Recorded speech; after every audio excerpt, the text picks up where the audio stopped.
there, this is Rina and you are watching MoneyWise. Today we'll be discussing a very interesting but sensitive subject, inheritance. And I have with me a wonderful person and a lawyer, an advocate of the High Court. Her name is Jenny Nduati. She's been doing this for the last 10 years or so, and she's really, really good at what she does and very passionate about this subject. And so I have her on the show to help me just discuss this thing of inheritance, and I want you to join us as we discuss this story. And hi, Jenny. Hi, Rina. I want to start with the story. And the story basically is of this lady. This lady was married, stay-home mom, had 3 children. She was very comfortable. She loved her life, loved her kids, beautiful marriage, wealthy family, had their kids in a fantastic school, an international school. Unfortunately, the worst happened and her husband passed on. And, you know, she kind of was like in distress, you know, the whole mourning process and all of that, and then reality hits home and she has to pay school fees, and they're getting through the process of succession where you have to go to court and get all the documentation to start the inheritance process. Now, unfortunately, as they were doing that, the will that had already been done by her husband was contested, and apparently he had a different, I think a child from a different family, and so that brought in a bit of a complication, and she didn't get all the property that she expected and all the assets she expected to get. And so the question is, Jenny, I mean, this thing of a will that we hear, you need to write a will, whether you're a 25-year-old or a 50-year-old, you need a will.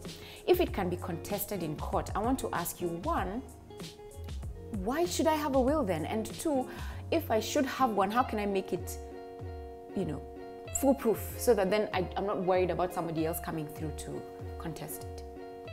Okay, Rina, the question, the story you have told me about is not uncommon. If anything, this happens quite a bit. The issue of whether it is important to have a will, the importance of a will cannot be overstated. For very many reasons. However, how do you then ensure your will is foolproof? This goes down to validity of a will. How do you ensure your will is valid? When you raise the issue of whether a will is valid or not, in order to make it foolproof and enforceable, if you like, so that it is not contested, very many issues have to be taken into account. Number 1, beneficiaries. Have you taken into account all your beneficiaries? The story you just told us about, the reason the will was contested was because all the beneficiaries were not taken into account. The law of succession is very clear on who beneficiaries or dependents, if you will, are. And beneficiaries or dependents are basically people who the testator or the person who wrote the will should have taken into account in his will. Who are these people?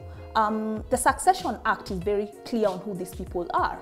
There is wife or wives. In fact, the Succession Act takes into account polygamous families. It takes into account the children.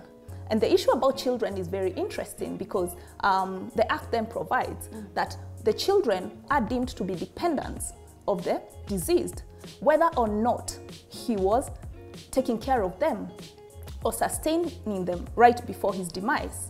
So he could have been paying their school fees or not, as long as they're his children. They are deemed to be his beneficiaries, his dependents, which basically means he must take them into account when he is writing his will. Yes.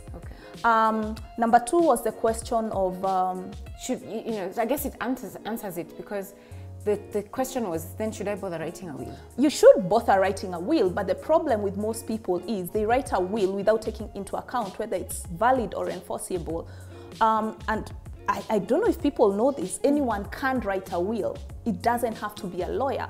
But why do we insist that you go to a lawyer to write your will? Because the lawyer then appreciates the ramifications of the Succession Act. Should you not take into account any issues that are supposed to be properly covered? What is the legal process of writing a will? Who are the beneficiaries? What legal requirements do you need to make sure are taken into account? The issue of capacity, the issue of undue influence on the testator or the person writing a will. What does that mean? So basically, undue influence, undue influence, or what sometimes we call duress. We've had instances and matters have moved to court whereby a will is contested on grounds that the person who wrote the will was forced to do it by people who appear as beneficiaries or people who benefit from their beneficiaries. And we've had instances where the judges have held that that will is then not valid, and the person is deemed to have died as if they did not write a will when they actually did it, but under undue influence or duress. Yeah. Yes. Wow. Okay, so that's interesting stuff. One, you can write a will. You know, you don't have to have a lawyer, but the lawyer helps you make sure that the will covers issues of the law that can make the will either invalid or be contested by somebody else who is a beneficiary. And that's great information. And the key thing is to remember that we all need to write a will, whether you own 3 houses or a huge, you know, piece of property somewhere. It doesn't matter what you own, but you need to have stuff written down, including who you want your children to be taken care of by once you're gone. And I'm guessing that's probably a different document, but we'll get into those details on our next video. Please stay tuned. We have a huge series of videos on these issues, and you don't want to miss out. So please make sure you subscribe to the videos so that then you keep tabs on what we have coming up next. You are watching MoneyWise, and this is Rina Hicks. God bless you.